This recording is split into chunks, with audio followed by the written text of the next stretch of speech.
Ini dia penampakan dokter yang lagi viral gara-gara diduga memperkaos penunggu pasien. Jadi si dokter ini tuh lagi koas di Rumah Sakit Hasan Sadikin Bandung. Dan gua nggak tahu apa isi kepalanya kok bisa-bisanya dia ini ngeruda paksa yang lagi nungguin bapaknya. Jadi modusnya tuh mau ngambil darah ceritanya. Tapi bukannya ngambil darah, yang ada si korban ini malah dibius dong sampai 15 kali dan nggak sadarkan diri. Begitu sadar si korban heran dong, kok anunya sakit. Abis itu kayak ada lender-lender gitu. Nggak pakai lama si korban langsung mikir buat visum. Dan lo tahu apa hasilnya? Dijebol gawang dong. Gila, bener-bener gila. Padahal si dokter ini tuh punya istri loh. Anjing, memang sakit jiwa. Aku pulang kerja di LRT, itu aku berdiri dan di depan aku ada 3 orang ibu-ibu yang duduk dan mereka saling berbicara membahas tentang kasus yang viral tentang dokter yang pasiennya atau anak pasiennya lebih tepatnya. Dan salah satu ibu-ibu tersebut mengatakan sambil agak terkekeh,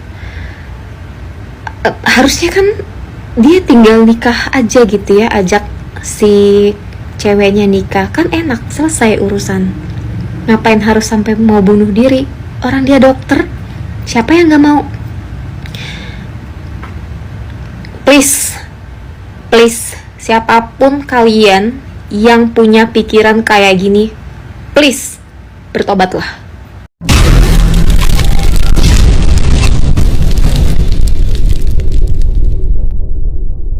Ini kayak salah satu kasus yang paling gak masuk di akal, karena kok bisa seorang dokter menyalahgunakan profesinya untuk memperkaos keluarga pasiennya sendiri.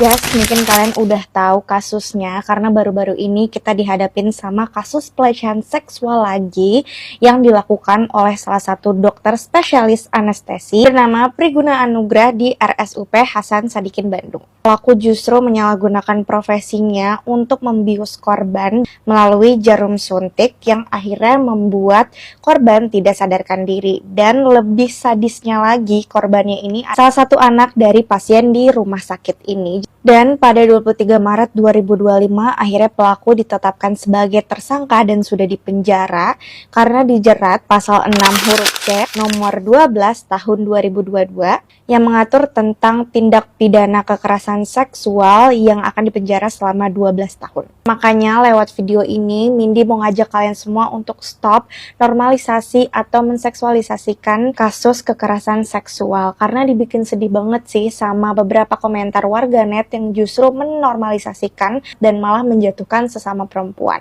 Pokoknya when it comes to kasus kekerasan seksual, kita harus terus kawal, jangan sampai lengah. Pun tak lazim di TKP dokter residen yang perkaos anak pasien. Kasus dugaan pemerkosaan yang dilakukan Priguna Anugrah, yaitu dokter anestesi program pendidikan dokter spesialis atau PPDS.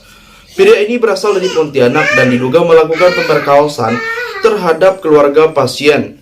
Peristiwa itu terjadi di Rumah Sakit Hasan Sadikin Bandung. Dalam kejadian ini, berbagai barang bukti turut ditampilkan polisi dalam konferensi pers. Penyidik juga telah mengamankan sejumlah barang bukti terdiri dari 2 buah infus full set, kemudian 2 buah jarum suntik, 1 buah kondom, dan beberapa obat-obatan, kata Kabid Humas Polda Jawa Barat. Jadi, bagaimana tanggapan kalian? Tinggalkan komentarnya di bawah. Siapa sih yang belum dengar tentang PPDS anestesi yang memperkosa penunggu pasiennya sendiri? Yap, yang ini loh, setiap kali kamu cari tentang PPDS, kamu cari tentang anestesi, pasti yang akan muncul itu adalah tentang berita ini yang sudah beredar. I'm not going to discuss about the case, but I'm going to discuss about his mental health. This is why you need to have a good mental health to be a doctor. Yap, karena menurut aku kalau dia punya mental health yang bagus, dia nggak mungkin punya kelainan menyimpang dalam hal seksualitas. Nggak mungkin dia bisa berpikiran untuk mencelakai bahkan memperkosa penunggu pasien yang sedang sekarat. Bener-bener nggak masuk akal. Bahkan setelah dia udah melakukan itu, dia melakukan percobaan untuk bunuh diri. Terbukti di sini, dimana sebelum dia ditangkap, dia melakukan bunuh diri dengan cara mau cutting. I know, jadi dokter itu susah. I know PPDS itu bukan sesuatu yang gampang. I know PPDS anestesi itu pressure-nya besar banget. Tapi it doesn't mean dengan mental health kamu yang terganggu, kamu bisa mencelakai orang lain, bahkan mencoreng nama baik bukan diri kamu sendiri, tapi profesi dokter itu sendiri. Kasarnya, lu udah ngejelekin temen-temen sejawat lu udah ngejelekin nama kedokteran di Indonesia, which kamu udah mencoreng nama baik Indonesia juga. Inilah menjadi dasar aku juga kenapa aku bikin konten aku sebelum-sebelumnya, bahwa menjadi dokter itu harus memiliki mental yang baik dan mental yang bagus. Karena kalau misalnya kalian nggak kuat untuk menahan stresornya, kalian nggak kuat untuk menahan mental pressure yang terjadi, mending kalau misalnya kamu melakukannya dengan hal-hal aktivitas yang positif. Tapi coba bayangin kalau ini jadi negatif, bahaya banget dong. Bukan bahayain kamu doang, bukan bahayain keluarga kamu doang, tapi bahayain semua aspek yang ada. Dan ini notes buat kalian yang takut ke dokter jadinya. Aku mau bilangin kalau gak semua dokter itu kayak dokter yang itu. Gak semua dokter itu sebejat itu. So please, kalau kamu itu benar-benar membutuhkan bantuan dari dokter, jangan jadi takut karena hanya berita ini. Selain itu, pakaian yang digunakan korban juga turut diamankan sebagai barang bukti dalam kasus ini. Hendra mengungkapkan tersangka meminta korban untuk diambil darah dan dibawa korban di ruang IGD ke gedung MCHC lantai 7 RSHS Bandung. Setelah sampai di gedung MCHC, tersangka meminta korban untuk mengganti pakaian dengan baju operasi berwarna hijau. Lalu diminta untuk melepas baju dan celananya, dan pada saat itu tersangka memasukkan jarum ke bagian tangan kiri dan kanan korban sebanyak kurang lebih 15 kali.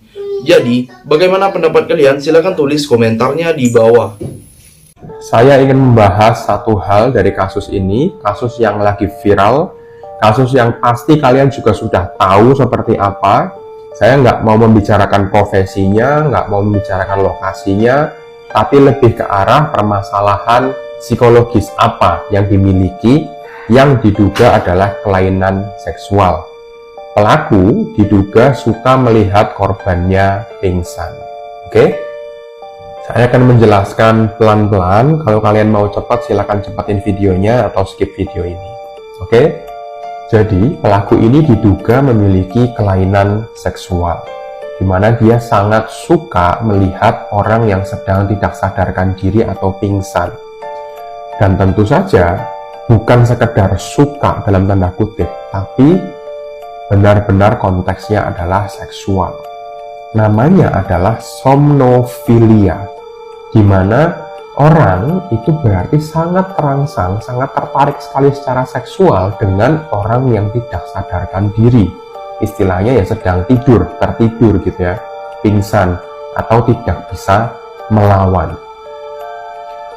Ini adalah sebuah fetish, artinya ketertarikan seseorang terhadap suatu objek, suatu bagian tubuh, suatu aktivitas, suatu kesenangan ya, aktivitas yang membuat seseorang ini sangat terangsang, sangat tertarik secara seksual. Oke, artinya bisa macam-macam objeknya, ada yang mungkin macam-macam deh, bahkan aneh-aneh gitu, ada tembok, ada kulit, ada mungkin lateks, ada suatu kegiatan tertentu gitu ya, macam-macam fetish itu. Dan setiap orang itu punya fetishnya masing-masing. Kenapa? Karena fetish itu adalah bagian dari kehidupan seksual manusia pada umumnya.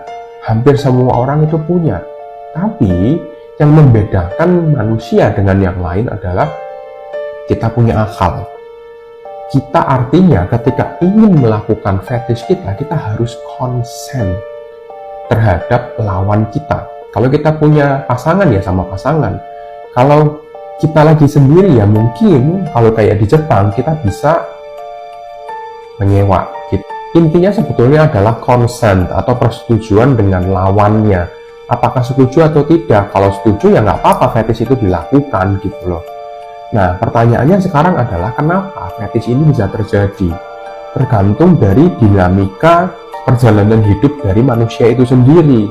Kadang ada suatu hal yang dia rasakan waktu kecil atau dia lihat, itu suatu hal yang menyenangkan bagi dia. Yang terakhir, kemudian tersangka menghubungkan jarum tersebut ke selang infus, dan setelah itu tersangka menyuntikkan cairan bening ke selang infus tersebut, dan beberapa menit kemudian korban merasakan pusing atau tidak sadarkan diri, ungkapnya. Setelah sadar, korban diminta untuk mengganti pakaian kembali. Dan setelah kembali ke ruang IGD, korban baru sadar bahwa pada saat itu sudah pukul 4 waktu Indonesia Barat. Ibunya menyadari hal-hal janggal yang dialami korban pun menceritakan kejadian ini kepada ibunya. Jadi, bagaimana tanggapan kalian? Tinggalkan komentar di bawah sebanyak-banyaknya. Saya dari channel YouTube Segudang TV, pamit, sampai jumpa.